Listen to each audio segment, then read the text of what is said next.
피난처 되신 하나님 46편은 많이 한두 번 최소한 여러분들이 시편을 통해서 읽었을 텐데, 오늘 놓칠 수 있는 중요한 부분이 한 개, 두 개 정도 있거든요. 그걸 중심으로 이렇게 좀 딱 취해서 가셨으면 좋겠고, 그러니까 이제 두루뭉실하게 가시지 말고 오늘 수요 예배 때 딱 저 단어 두 개, 내가 무조건 갖고 집에 간다. 그리고 그것을 계속 이렇게 사골국물 끓이듯이 계속 묵상하고 평생은 묵상하겠다, 그런 마음을 가지시기를 바랍니다. 그리고 또 순예배 때도 그 키워드로 잘 묵상했으면 좋겠습니다. 근데 그걸 말씀드릴 수 있다는 게 좀 약간 설레고, 그렇습니다. 피난처 되신 하나님, 네덜란드 하알렘이라는 지역에서 아버지하고 언니하고 살던 시계 와치메이커였어요. 시계 가게 고치기도 하고 그랬던 가정이 있었는데, 전쟁이 일어나니까 이 사람들은 화란 사람들이에요. 더치예요, 더치. 그런데 전쟁이 일어나니까 거기도 유태인들이 박해를 많이 받고 있다는 소식을 듣고 사람들이 막 끌려가고 가족들이 해체되고 도저히 볼 수가 없어서, 이 사람들은 크리스찬들이었거든요. 유태인들을 숨겨줬어요. 유태인들을 숨겨줬다는 것이 발각이 돼서 이 여자와 아버지 또 언니가 유태인들이 있는 수용소에 같이 끌려 들어갔습니다. 억울하죠? 유태인도 아닌데. 라벤스부르크라는 독일 중심부까지 간 거예요. 그러니까 네덜란드에서 독일까지 기차 타고 간 거예요. 아버지하고 자기 언니하고.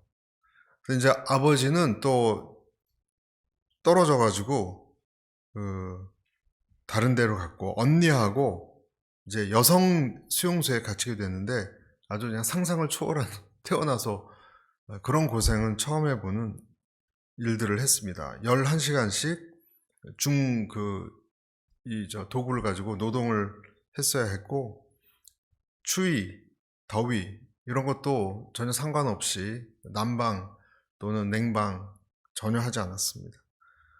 벌레, 쥐 이런 것이 나오고, 또 오물, 화장실 이런 것은 말도 안 되는 상황. 거기다가 여성들이라고 봐주지 않고 남자들이 구타를 많이 해서 맞아 죽기도 하고, 그런 일이 일어나고 몇 시간씩 서서 일해야 돼서 앉으면은 그냥 때리는 거예요. 앉으면.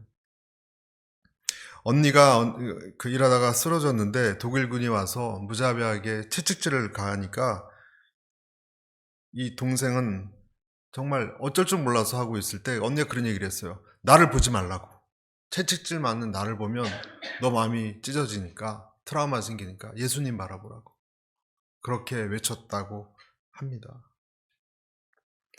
죄수들이 너무 피곤하고 이제 모든 것이 약해져서 예배는 절대 못 드릴 거라고 생각해서, 예배를 드릴 수 있게 해주시겠습니까? 하고 요청했을 때 그렇게 하라 그랬대요. 어차피 못 드릴 거니까. 그런데 이 여자는 거기 있는 사람들을 모아서 성경을 읽어줬어요. 네덜란드 말로 된 성경을 읽으니까 중간중간에서 통역이 나왔습니다. 그러니까 언니 이름이 베츠인데, 베츠가 폴란드 말로 예를 들어서 읽으면 이 여자는 독일 말로 통역을 하고, 또 옆에 있던 번역할 수 있는 사람들은 또 자기네 말로 하고, 또 히브리 말로 하고, 이런 식으로 러시아 정교도 있고 개신교도 있고 카톨릭도 있고 여러 종파가 있었는데, 예수님의 중심으로 다 하나가 됐대요, 순식간에. 그래서 이 책을 읽어보면 말씀이 통역이 여기저기 수근수근 통역이 될 때 그 분위기는 이루 말할 수 없는 하늘에서 비둘기가 내려온 것 같은 그런 잔잔하고 감동적이고 따뜻하고 눈물이 막 나올 것 같은 그런 분위기였다라고 이야기를 합니다. 결국 그런 잠깐 순간이 지나고 나서 많은 여자들이 그걸 통해서 예수님을 알게 되고 붙들고 예수님 이름 때문에 개종하는 일들도 꽤 일어났다고 합니다. 이 주인공의 언니는 수용소에서 몸이 좀 약하니까 오래 버티지 못하고 죽었고요. 그리고 이 주인공은 사무착오 때문에 뭐가 이렇게 에러가 났나 봐요. 그래서 잘못 석방됐는데 석방된 다음에 일주일도 안 돼서 이 주인공 또래 여자들이 모두 한꺼번에 처형이 됐다고 합니다. 근데 이 여자 이름이 우리가 잘 아는 코리텐 붐, 주는한 피난처라는 아주 베스트셀러, 너무나 유명한, 여러분 기회 되시면 꼭 한번 읽어보셨으면 좋겠어요.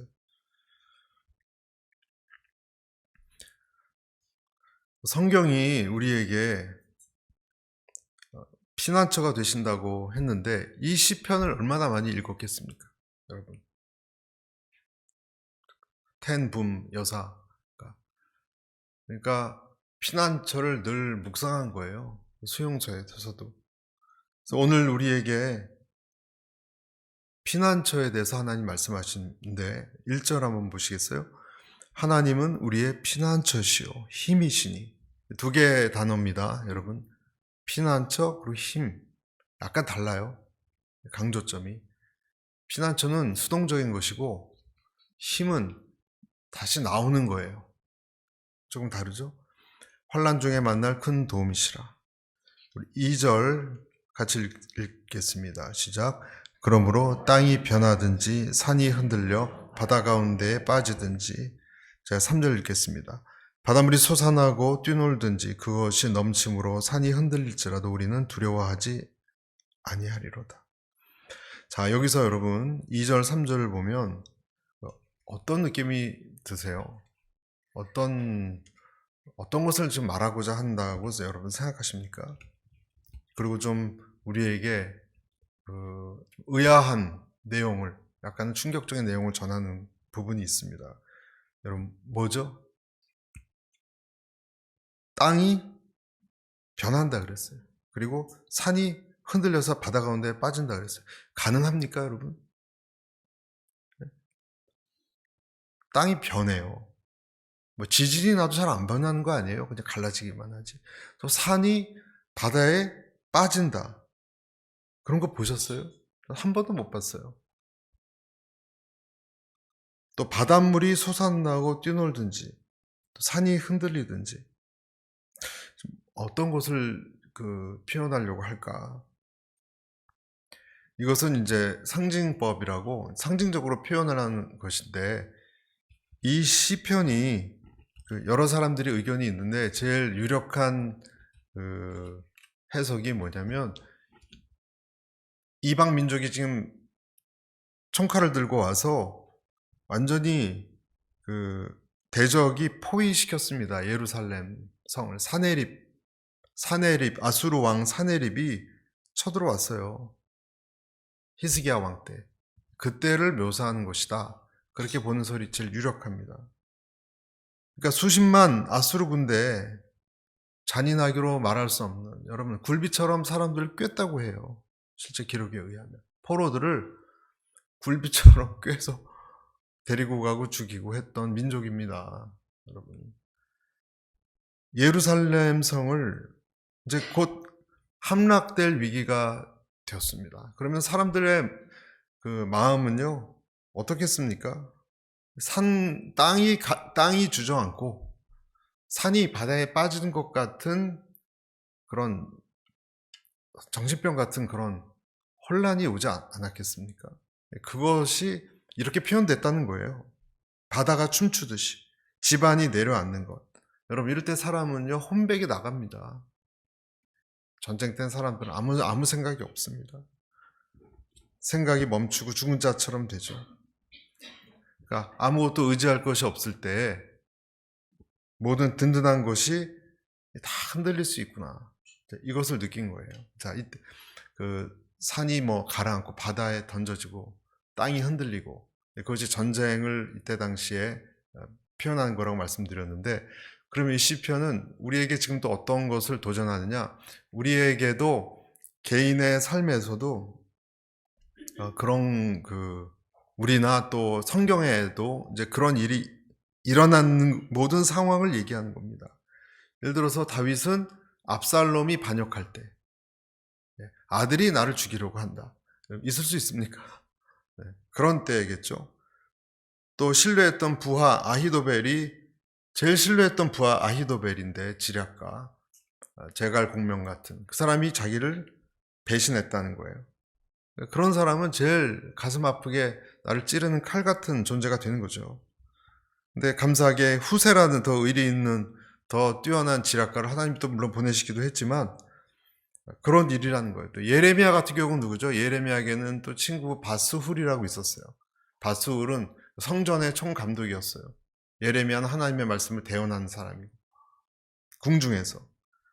그런데 배신을 당해서 예레미야의 예언을 듣고 이렇게 잘 따라줄 줄 알았는데 다리에 착고를 채우고 채찍으로 때리고 목에는 형틀을 채워서 성문 위에 하루 종일 매달아 두고 그랬습니다. 거기서도 깜짝 놀랄 만한 배신이죠. 같이 하나님 섬겼던 사람 중에 나를 그렇게 할 수 있을까? 사람마다 이때뿐만이 아니라 이런 그 배신이 여러분 사람들에게 배신이 그냥 단순히 쓰라린 것만이 아니라 배신이 주는 충격은 어떤 것이 있냐면 사람에 대한 희망을 다 꺼버리게 만드는 게 있어요. 그것도 나하고 친했던 사람이 그 뒷발을 들면 갑자기 얼굴빛이 달라지면 관계가 달라지면 여러분 그런 경험 해보신 적 있으십니까? 저는 한 2번 해봤어요. 한 2번 해봤는데 아무 말도 안 나와요. 왜 그럴까? 이제 나중에 알게 됐는데 어쩔 수 없었다 그래요. 어떤 이해관계 때문에 그쪽 편에 설 수밖에 없어요. 그런데 그것을 알게 된 다음부터 사람이 좀 한때 좀 이렇게 무서운 것보다 뭐라 그래야 되나? 그냥 전혀 신뢰를 하고 싶지 않은 그냥 그러려니 그런 경험이 있는데 여러분 만약에 가장 가까운 가족이 그랬다고 해보세요. 여러분 배우자라든지 그것도 황혼의 그런 분이 있잖아요. 한 40년 살고 그럼 완전히 충격 아니겠습니까 여러분? 그런 분들은 정말 어떻게 인생을 바라볼까 아프지도 않을 것 같아요 마음이. 그래서 여러분 그런 상처를 당한 사람들의 그 심적 특징이 어떤 게 있는지 아시죠? 그런 걸 당하면요 성숙하는 것이 아니라 무정해집니다. 많이 두드러지는 특징 중에 하나가 그렇게 사람들에게 배신당하고 그러면요 마음이 무감각해져요. 그래서 청소년 중에서도 감정 표현이 없는 아이들은 상처당한 거예요. 화를 안 내도 그냥 뭐 이렇게 무감각한 애들 있죠. 얘들은 쿨한 게 아니에요 여러분. 너무 상처를 받아서 딱 전기를 통하지 않게 차단시킨 거예요. 무감각한 것이 깊은 우울증으로 갑니다. 이번에도 이제 어떤 분 얘기를 배달해서 들었는데 한국 사람을 피해서 온 거예요. 그리고 거기서도 한국 사람은 싫어한대, 안 만난대요. 와, 무슨 일이 있었길래 저러실까?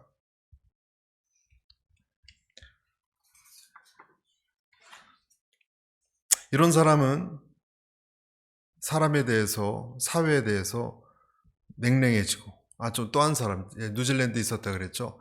저 시골에 들어가면 양털 깎는 지역이 나오는데 한국 사람이 있었어요. 보니까 그 사람도 그런 케이스예요. 한국 교회에서 또 상처를 당하고 피해서 뉴질랜드 시골에서 먹고는 살아야 되니까 양털 깎는 일로 하더라고요. 그 청년이.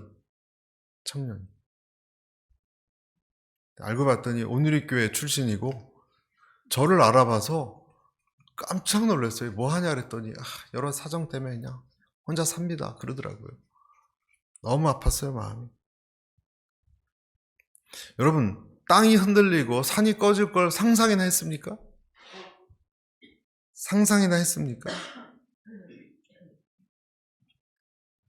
그 마이스터 에크하르트라는 유명한 그 영성 신학자가 있는데 그 사람이 뭐라 그러냐면 내가 깊이 의지하려는 의자를 하나님은 발로 걷어차시는 때가 있다.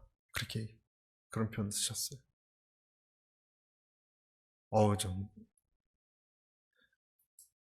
왜 그럴까? 잘못된 것을 의지하지 않아요. 잘못된 의자에 앉았다가 와장창 주저앉으면 어떡해요? 그러니까 그 의자를 치우신다는 거예요.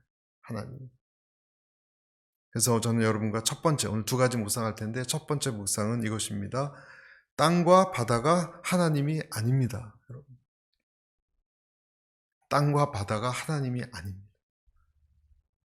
그런데 이런 흔들리는 일이 있기 전에는 땅은 언제나 있을 거라고 생각하고 바다도 언제나 태평양 같은 경우는 고요하게 있을 거라고 생각해요. 아니라는 거예요. 그 누구도. 다 피조세계라는 거예요. 흔들릴 수 있고 모양을 변화시킬 수 있다는 거예요. 하나님의 의도하십니다. 어쩌면 땅도 항상 그 자리에 있고 바다도 그렇게 있다고 믿은 것은 내 생각이었을 뿐이에요, 여러분. 내 생각이었을 뿐이에요. 저 사람이 나한테 그렇게 계속 잘하고 신뢰를 가질 거라는 건 내 생각이었을 뿐이에요. 인간은 죄인인데요. 왜 죄인이란 걸 잊어버리나요? 만약에 하나님이 다른 계획을 가지고 계시면 땅을 못 움직이시겠습니까? 아니, 하나님, 그 움직이면 안 되는 거 아니에요? 하나님은 내가 만들었는데 내가 못 움직이겠냐? 그렇게 얘기하실 거 아니에요. 하나님이 가르쳐 주시고자 하는 것은 뭔지 아시겠죠? 땅이 흔들리고 바다가 움직이고 막 이것은요, 땅과 바다를 의지하지 말라는 거예요. 그래서 하나님이 아니다라는 거예요. 내가 의지했던 절대 불변의 것이 있다 하더라도 그런 것을 의지하지 말라는 거예요. 하나님만 의지하라는 거예요. 내 생각을 하나님에게만 고정시켜 놓으라는 거예요. 할렐루야. 되게 중요한 부분입니다. 제가 좋아하는 영화 감독 중에 키에슬로프스키라는 사람이 있어요. 여러분, 키에슬로프스키라는 많이 알려진 분은 옛날 분인데 이 사람이 되게 천재적인 감독이라고 하는데 만든 영화 중에 데칼로그라는 것이 있어요. 데칼로그. 그 뜻이 10계명이란 뜻이죠. 10계명이란 뜻인데 10편의 1계명, 2계명 이런 식으로 연작을 만들었는데요. 여하튼 영화 속에서 아들이 있고 컴퓨터 언어학 교수 아버지 둘이 삽니다. 둘이. 근데 아들이 어느 날 개가 죽었어요. 그래서 아버지한테 영혼이 뭐냐? 죽음 이후에 뭐가 있냐? 종교가 뭐냐? 이런 질문을 했더니 아버지가 뭐라 그랬냐면 그건 쓸데없는 생각하지 말라고. 다 그런 종교는 사람이 편하게 살기 위해서 만든 거라고. 이 아버지는 언어 컴퓨터 교수니까 건성으로 대답합니다. 그래서 아들하고 아버지가 이 컴퓨터를 어느 날 계산하면서 집 앞에 있는 호수에 있는 얼음이 뛰어놀 수 있을 만큼 두꺼운 건지 아닌지를 계산을 해요. 계산을 했는데 컴퓨터 결과가 괜찮다, 뛰어놀아도 된다, 이런 결론이 나와서 받아들이고 그 다음날 아침에 아들이 혼자 호숫가로 나가서 하루 종일 뛰놉니다. 그런데 이 파웰이라는 이 아들이 집에 올 때가 됐는데 기다리던 아버지는 시간 지나도 아버지가 돌아오지 않아서 정말 좀 불안해지기 시작했어요. 불안해져 있는데 갑자기 컴퓨터가 전기가 나가고 잉크병이 깨지니까 더 뭔가 징조가 불안하다. 나중에 들은 얘기는 호수 한가운데 얼음이 와장창 깨져서 큰 사고가 났다. 사망 소식을 들은 겁니다. 뭘 얘기하는 거자 하는지 아시겠죠?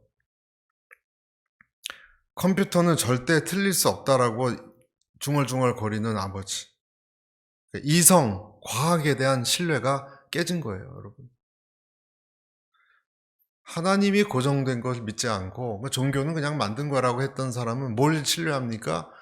자기 지성 그리고 과학을 신뢰하는데 그것도 얼음처럼 깨진다라는 걸 보여주는 거예요. 아버지를 통해서. 그러니까 땅과 바다가 신이 아닌 거죠. 그렇죠. 그래서 오늘 시편에 이 나온 시인은 땅이 변하고 산이 흔들려 바다 가운데 빠지고 바닷물이 막 솟아나고 난리가 난 이 상황에 지금 적군들이 들어와서 우리를 어떻게 상상도 못하는 그런 일이 일어나는 직전에 있는데 뭐라고 이야기하는가? 두려워하지 않는다라고 이야기합니다. 하고 있습니다. 3절에 그렇게 돼 있죠. 바닷물이 솟아나고 뛰놀든지 그것이 넘침으로 산이 흔들릴지라도 우리는 두려워하지 아니하리로다. 왜? 하나님이 피난처가 되시니까. 그렇죠? 이게 우리 오늘 결론이잖아요. 하나님 피난처 되시니까 두려워하지 않는다는 거. 또 힘이 되시니까. 그렇죠? 자, 이렇게만 말씀드리면 뭐 답은 알겠는데 그게 과연 가능할까? 오늘 그것을 좀 탐구해 봐야 되는데, 여기 우리의 질문은 이겁니다. 그렇게 난리를 치는데 하나님이 갑자기 피난처가 되십니까, 여러분? 뭔가 과정이 있어야 될 거 아닙니까? 어떤 중간 과정이. 어떻게 다 지금 꺼져가고 있는데 이 사람은 하나님이 피난처라는 것을 확신할 수 있는가? 당연히 절망해야 되는데 그 비결이 어디냐면요. 오늘 좀 말씀드리고 싶었던 4절이에요. 4절. 우리 4절 같이 한번 읽어보겠습니다. 시작. 한 시내가 있어 나뉘어 흘러 하나님의 성 곧 지존하신 이의 성소를 기쁘게 하도다. 자, 이대로 멈춰서 한번 여러분이 말씀을 보십시오. 지금 난리가 났습니다. 우리로 치면 뭐 여러 가지 내 삶에 어떤 것이 삐걱거리고 주저앉는, 무서워서 막 잠도 못 잘 것 같은 그런 상황이 왔다고 쳐보세요, 여러분. 그런 상황에 지금 이 사람이 두려워하지 않게 된 이유가 오늘 4절에 나왔다는 거예요. 4절에 뭐가 보이세요, 여러분? 어떤 게 그려지세요? 어떤 그림이 그려지세요? 너무 다르지 않아요? 앞에 부분은 왜 바닷물이 막 출렁거리고 좀 산이 바닷속에 빠졌고 여러분 땅이 갈라져서 주저앉고 막 노아 홍수 같은 그런 상황이 벌어졌는데 갑자기 평화로운 영화로 바뀌는 것 같지 않아요, 여러분? 뭐가 그려지십니까, 4절에? 네? 강물 보이잖아요. 흐르는. 예루살렘 옆을 천천히 흐르는 물. 이게 보인 거예요, 여러분. 여기서 한 시내 예루살렘 옆을 흐르는 물, 원어로 나하르라고 하는 것인데 연중 끊임없이 흐르는 물줄기를 가르칩니다. 환상같이 이게 딱 보인 거예요. 지금 사방에 난리가 났는데 자기 인생도 난리가 무너지는데 기도하다가 뭘 봤느냐? 예루살렘 같은데 뭔가 흐르는 것을 봤어요.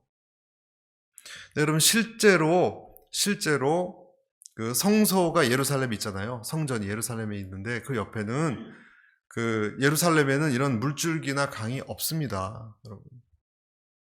여러분 한강 같은 예루살렘 강이 뭐 예루살렘 가운데를 관통하는 그런 게 있습니까? 없어요. 그럼 이거는 뭘 얘기하는 거냐? 어떤 사람은 영적으로 풀이해야 된다는 사람도 있지만 이렇게 볼 수도 있는 거예요. 실로암 물이 있었어요. 실로암 물. 실로암 물은 뭐냐면 히스기야 왕 때 전쟁 나기 전에 그 예루살렘 성은 천혜의 성이에요. 난공불락. 아주 언덕 위에 높이 있고 튼튼하게 지어서 웬만하면 무너져 내리지 않습니다. 그런데 예루살렘 성에 아주 결정적인 단점이 있었어요. 취약점이 뭐냐면 물이 공급되질 않아요. 물이. 그러니까 전쟁 나서 다 포위하면 그냥 목말라 죽는 거예요. 다 말라서. 그래서 그걸 알고 미리 히스기야 왕 때 뭐를 지었냐면 대규모 토목 공사를 했는데 그것이 그 약간 오른쪽 위에 기혼샘이라고 있거든요. 기혼샘이라는 데가 있는데 그 기혼 스프링에서 땅을 파가지고 지하로 물줄기를 만들었어요. 그러니까 인공으로. 그래서 예루살렘 성 남쪽으로 내려오도록. 여러분 나중에 인터넷을 한번 보십시오. 거기 나중에 성지순례 가면 거기 한번 이렇게 처벅처벅 걸어가 봤어요. 저도 유명하다 그래가지고. 그러니까 예루살렘 안으로 끌어들이는 대규모 물 저장고를 탱크를 만들 수가 있었어요. 기온샘에서 물이 나와서. 강은 아니지만. 뭘 얘기하는 건지 여러분 아시겠습니까? 천재지변에 대한 묘사가 나왔는데 이 두 번째 연에서는 완전히 대조가 되는 고요하고 평온한 강 같은 이미지가 흐르고, 여기서 한 시내가 흐르는데 이 시내가 또 어디까지 닿았다고요? 하나님의 성, 지존하신 자의 성소를 기쁘게 한다. 여러분, 이것이 뭘 얘기하는 건가? 생명의 물줄기를 얘기하는 거예요. 생명의 물줄기가 기온샘 같은 데서 와서 어디로 연결됩니까? 예루살렘으로 들어가잖아요. 이것을 본 거예요. 그리고 이것이 영적으로 어찌 보면 굉장히 정확한 표현이라고 할 수 있습니다. 즉 무슨 말이냐? 여러분, 사람이요, 어떤 일을 당하거나 어려울 때 제일 우리가 마음이 힘든 이유는 이것을 이렇게 해소할 곳을 못 찾는 거예요. 이것을 해결할 수 있는 점을 못 찾아서 여기 두드리고 저기 두드리고 막 도와달라고 그러고 그래도 아무도 도와주지 않고 어떻게 해결할지도 모르는 그런 상황에 사람들은 정말 혼란에 빠지지 않겠습니까? 내가 어떤 문제가 생기면. 근데 하나님은 그럴 때 어떻게 피난처 대신 하나님을 찾을 수 있느냐? 하나님이 누구예요? 하나님은 예루살렘에서 좌정하신 분이잖아요. 그렇죠? 그 하나님과 나 사이에, 나도 어찌 보면 작은 성전이에요. 그러니까 나와 하나님 사이에 어떤 연결되는 생수 같은, 강물 같은 작은 지류라도 흘러야 돼요. 흐르는 것을 내가 봐야 돼요. 그리고 거기서 목을 축여야 돼요. 아까 제가 말씀드린 것처럼 예루살렘이 포위되어도 그 물이 흐르니까 목마름은 이길 수 있어요. 목마름은. 그런 것처럼 여러분, 성도도 하나님을 바라보는 것은 마치 기온샘을 바라보는 것 같은 거예요. 물이 흘러서 지하수로 해서 내 안에 이 물이 연결되는 것을 볼 때, 그리고 내 안에 누가 계십니까? 이 기온샘은 외부에 있는 거죠. 예루살렘 성 안에 들어와서 성전에 내 안에까지 들어와 계시죠. 우리 성부 하나님은 하늘에 계시죠.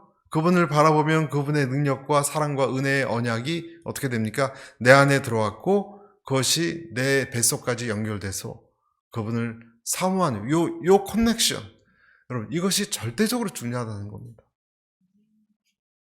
이것이 확보되어 있으면요, 흔들리지 않아요. 흔들리지 않아요. 연결되었느냐, 되어 있지 않느냐.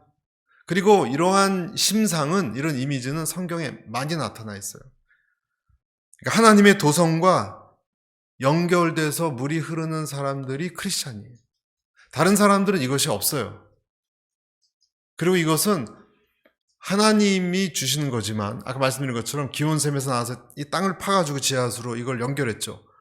인공적인 거예요. 여러분, 인공적인 게 비슷한 게 또 어디 나옵니까?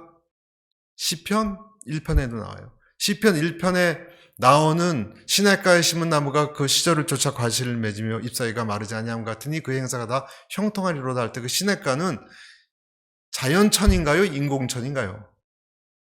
팔라 그 원어는 인공천이에요, 여러분. 인공천이에요. 내가 하나님과 나 사이에 땅을 파서 이 수로를 만들어 놓은 사람에 대해서는 미리 믿음으로, 말씀으로 연결된 사람은요, 절대로 흔들리지 않고, 흔들릴 때 하나님께 연결된 이 물줄기 때문에 힘을 얻고 일어설 수 있습니다. 할렐루야. 그리고 이것은 하나님이 우리에게 굉장히 중요시 여기는 거예요. 자, 에스겔서 47장 1절. 그가 나를 데리고 성전문에 이르시니, 성전이 앞면이 동쪽을 환상입니다. 그 문지방 밑에서 물이 나와 동쪽으로 흐르다가 성전 오른쪽 제단 남쪽으로 흘러내리더라. 6절에 그가 내게 이르시되 인자야 내가 이것을 보았느냐 하시고 나를 인도하여 강가로 들어가게 하시기로. 7절 내가 돌아가니 강 좌우편에 나무가 심이 많더라. 9절 이 강물이 이르는 곳마다 번성하는 모든 생물이 살고 또 고기가 심이 많으리니 이 물이 흘러들어가므로 바닷물이 되살아나겠고 이 강이 흐르는 각 처에 모든 것이 뭐라 그랬어요? 살 것이며. 그러니까 이 물은 또 다르게 표현하면 성령을 뜻합니다. 성령을 뜻합니다. 그래서 성령이 들어가는 것마다 말랐던 곳에 고기도 살아나고 촉촉해진 일어난다는 거예요. 에스겔이 지금 이 환상을 보고 성령을 의미한다라고 우리는 해석할 수 있습니다. 요한복음 7장 37절 38절에 예수님이 또 이러셨어요. 명절 끝날 곧 큰 날에 예수께서 서서 외쳐 이르시되 누구든지 목마르거든 내게로 와서 마시라. 8절 38절 시작. 나를 믿는 자는 성경의 이름과 같이 그 배에서 생수의 강이 흘러나오리라. 그러니까 예수님 더 진인보 나아가서 우리 안에 우리 뱃속까지 연결되어 있다고 얘기하신 거예요, 예수님이. 그래서 여기서 터져 나온다는 거예요. 성전이기 때문에. 내가 성전이니까. 아까도 성전에까지 흐른다 그랬잖아요. 강줄기가 연결돼서 여기서 내가 예루살렘이니까. 기온샘에서 하나님에서 예루살렘까지 물줄기가 있는 것처럼 내가 성령 때문에 물줄기가 있으니까 여기서 생수의 강이 나온다는 거예요. 예수님께서 말씀하시길. 할렐루야. 네. 그래서 이 첫 번째 포인트, 여러분 땅과 바다는 하나님이 아니고요. 내가 고정해야 될 분은 그 하나님으로부터 내려오는 물줄기가 그걸 느끼셔야 돼요. 그게 있으면요. 어떤 일이 일어나도 여러분 우리가 기도하잖아요. 크리스찬은 어려운 일 있을 때 직방으로 바로 하나님의 물줄기로 향하게 돼 있어요. 본인이 급하니까. 기도하면 이게 보이거든요. 기도하면 성령과 연결이 되거든요. 또 한 가지가 있습니다, 여러분. 5절 보세요, 5절. 5절 한번. 하나님이 시작. 하나님이 그 성중에 계심에 성이 흔들리지 아니할 것이라 새벽에 하나님이 도우시리라. 자, 막 천지가 흔들려서 난리가 나서 무서워했던 사람이 두 가지를 건졌는데 하나는 강물이 연결됐다는 걸 봤고요. 또 한 가지는 뭐예요? 성에 어떤 분이 꿈쩍도 않고 앉아 계신 걸 봤어요. 꿈쩍도 않고 앉아 계신 걸 봤어요. 그렇게 요동치고 그런데 그 성 중에 하늘에 있는 성이겠죠. 좌정하고 계시니까 그분은 성 중에 계심에 흔들리지 않는다 그랬으니까 우주의 중심이 흔들리지 않으니까 그리고 내가 그분한테 딱 시선을 고정하니까 나도 별로 흔들릴 일이 없다는 거예요. 그걸 쭉 따라 올라가니까. 그러니까 흔들릴 때 여러분 뭘 보라고요? 내가 하나님과 연결되어 있는지 이 수로를 보고요. 첫 번째는. 두 번째는 수로를 거슬러 올라가서 봐서 성 안에 하나님이 떡하니 계시다는 것을 봐야 돼요. 그리고 그분은 전혀 요동하지 않으세요. 내 옆에 땅은 꺼지는데 하나님은 웃고 계세요. 만약에 웃고 계세요. 그러면 우리도 웃을 수 있잖아요. 네? 이 원리가 어떤 원리냐면요. 여러분 집에 한밤중에라도 과당 부수는 소리 나면 애들이 소스라치게 놀릴 때 제일 먼저 누구 얼굴을 보냐면 아빠 얼굴을 봅니다. 아빠 얼굴. 무슨 소리가 나면 무서워서 아빠를 봐요. 근데 아빠도 무서워서 이러면 애는 기겁을 하는데 아빠가 이러고 괜찮아 그러면 가라앉는 거예요. 여러분. 그렇지 않습니까? 애기들 우리 아이들 클 때 그랬어요. 밖에 뭐 꽝 소리가 나면 그게 무슨 소리인지 뭐 천둥번개 소리 비 올 때 그러면 애기들이 그냥 얼굴 파래서 아빠를 보는데 엄마를 처음 봤다가 엄마도 놀래요. 엄마는. 근데 저를 봤을 때 저는 별거 아니니까 괜찮아 자 아무것도 아니야. 그러면 애들이 또 자요. 똑같은 거예요, 여러분. 크리스찬도 내가 어떤 일이 일어나건 상관없이 내가 눈을 감고 하나님 도와주세요 기도할 때 눈 감고 기도할 때 느껴지는 그 느낌 이게 중요한 거예요, 여러분. 그때 내가 하나님과 연결돼 있냐 느낌이 와야 돼요, 여러분. 그리고 그 끝에 하나님이 어떤 하나님이냐 천지를 지으시고 알아서 통치하시는 하나님이냐 그분이 요동하지 않는 것을 보면 주변이 흔들려도 흔들릴 게 없습니다. 다른 식으로 잘 표현이 안 돼요, 이것은. 오늘 이 정도 이 이미지의 이 시편의 내용을 가지고 이 사람은 영적으로 느낀 거예요. 다니엘서 4장 35절에 이제 이런 말씀이 있습니다. 다니엘서. 이렇게 되어 있습니다. 그분은 세상에 사는 모든 사람들을 아무것도 아닌 것처럼 여기시고 하늘의 군대와 세상에 사는 사람들에게 그분의 뜻대로 행하신다. 어느 누구도 그분의 손을 막을 수 없고 무슨 일 이렇게 하느냐고 말할 수 없다. 여러분, 이것이 이 하나님이 확실한 분이고, 여러분, 그리고 그분의 뜻대로 그의 마음대로, 그러니까 하나님의 마음과 통제를 벗어나는 것은 없다라고 생각하는 이 섭리를 믿는 거죠. 여러분, 이 사람만큼 행복한 사람이 있을까요? 여러분, 생각해 보세요. 이 사람만큼, 이걸 믿는 사람만큼 안정되고 행복한 사람이 있을까요? 이 사람은 나쁜 일이 일어나도 하나님이 어련히 무슨 어떤 뜻이 있어서 하시겠지, 이런 생각으로 확 해석할 수 있는 힘이 있어요. 이 사람만큼 강한 사람이 있을까요? 그걸 정말 그렇게 믿는다면? 그러니까 많이 흔들리고 막 들쑥날쑥할 때 내가 기도처를 찾고 하나님과 연결돼서 그분의 존재를 느끼면 지구가 안정되는 거예요. 그냥 순식간에 안정됩니다. 이것이 성소의 경험이라고 말하는 겁니다, 여러분. 이것이 성소의 경험이에요. 그래서 진실되게 기도하는 사람들 있죠? 그 사람들은 성소의 경험을 합니다. 여러분과 저희 교회가 늘 성소의 경험을 하게 되시기를 축복합니다. 성령, 사도행전을 하고 있지만 제가 이제 계속 기도하는 것 중에 하나가 성령의 기름 부으심이에요, 여러분. 성령의 기름 부으심이 있지 않으면 설교도 사실 설교를 얼마나 영향을 주겠습니까? 제가 여러분에게. 네? 무슨 특출난 사람도 아니고 설교는요, 하나님이 그것을 역사하시지 않으면요, 그냥 말이에요, 말. 말로 바뀝니까, 여러분이? 말로 힘을 얻습니까?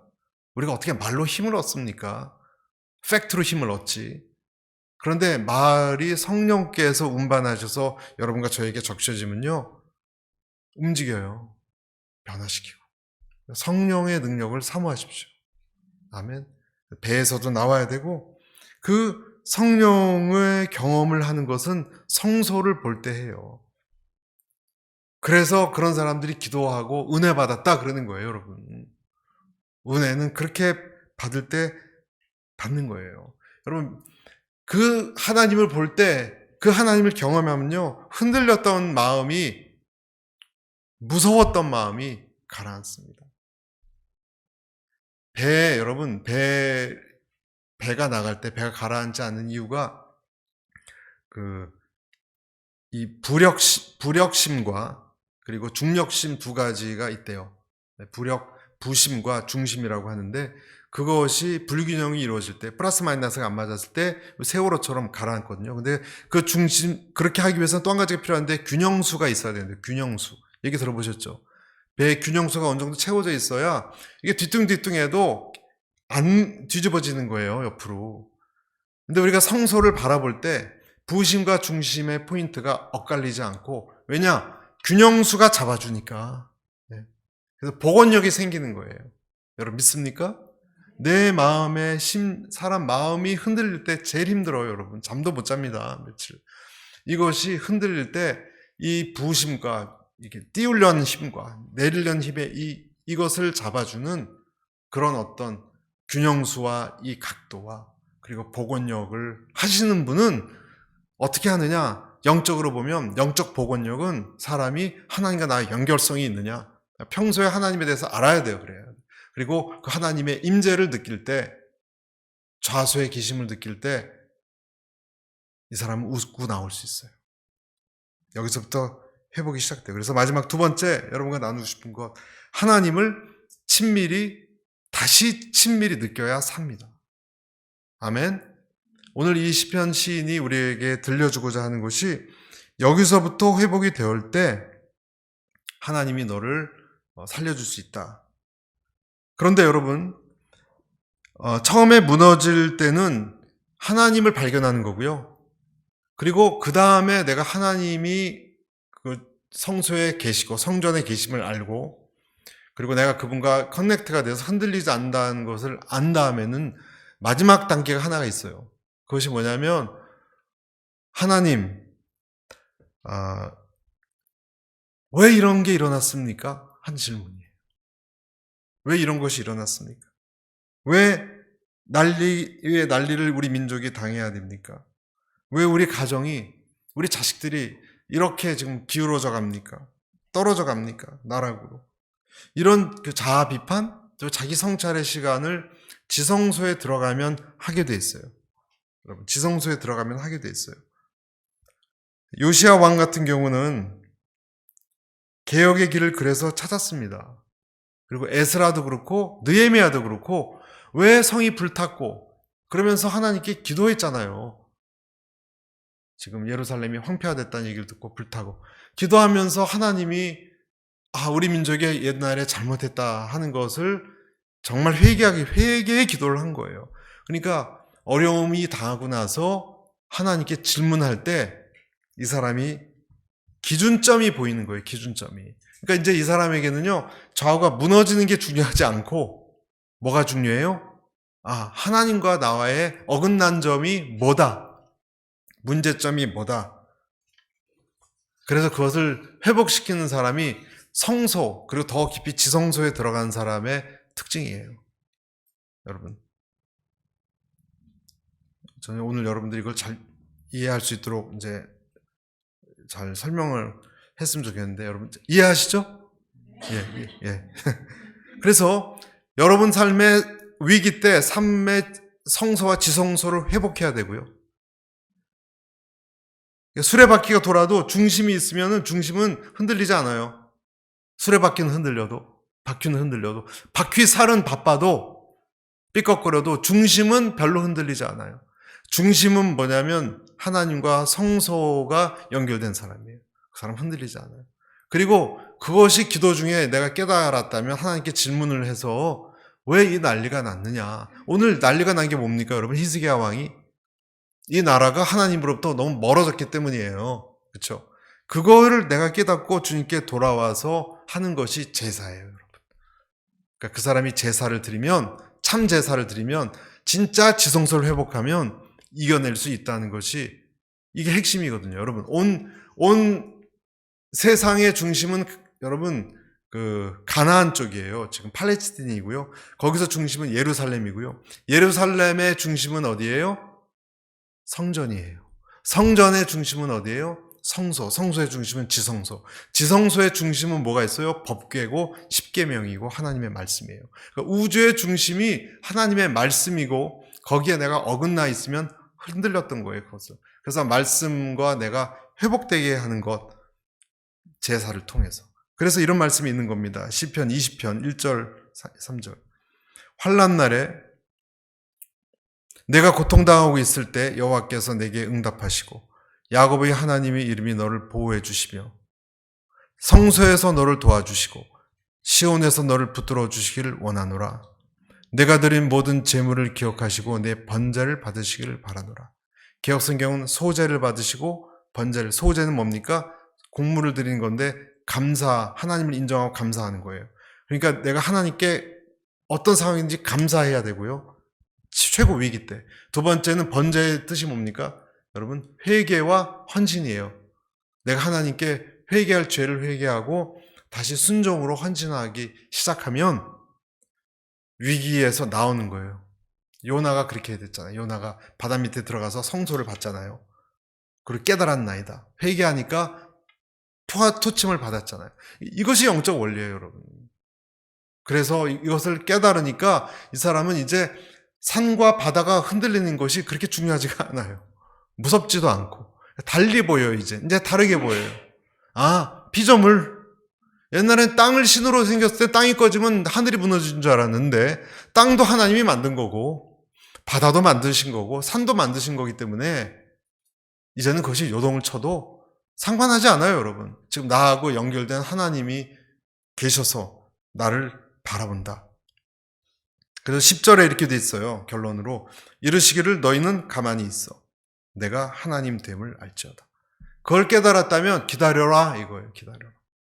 내가 하나님이 됨을 알자다. 그래서 오늘 내용의 이 중간부터 하나님이 이제 나중에 13만 무천인가요? 다 이겨냈잖아요. 하나님이 군대가 들어와서 완전 회복합니다. 히스기야가 회개했을 때. 땅이 꺼지고 산이 무너진 줄 알았는데 기도에 하나님이 개입해서 회복돼요. 넘어가지 않아요. 여러분, 기독교 기도 훈련 전통 중에 2개의 깃발 묵상이라는 것이 있어요. 여러분 들어보셨나요? 2개의 깃발 묵상. 모든 성도는 이 세상에 2개의 깃발이 있어요. 하나는 루시퍼의 깃발이 있고요. 하나는 피 묻은 그리스도 예수의 깃발이 있어요. 2개의 깃발이 펄럭이고 있습니다. 그리고 그 가운데에서 우리가 살아가고 있는 거예요. 이 세상의 성공, 어둠의 세계, 욕망을 상징하는 루시퍼의 깃발. 근데 하나님은 그 루시퍼의 깃발을 깨트리고 박멸시키고 그렇게 얘기하는 것이 아니라 그거는 우리가 할 수 없습니다. 우리는 2개가 있지만 이쪽을 바라보지 말고 그리스도 예수의 깃발을 바라보면서 흔들리는 마음을 붙잡고 걸어가는 겁니다. 그렇게 승리하시는 여러분과 제가 되시기를 축복합니다.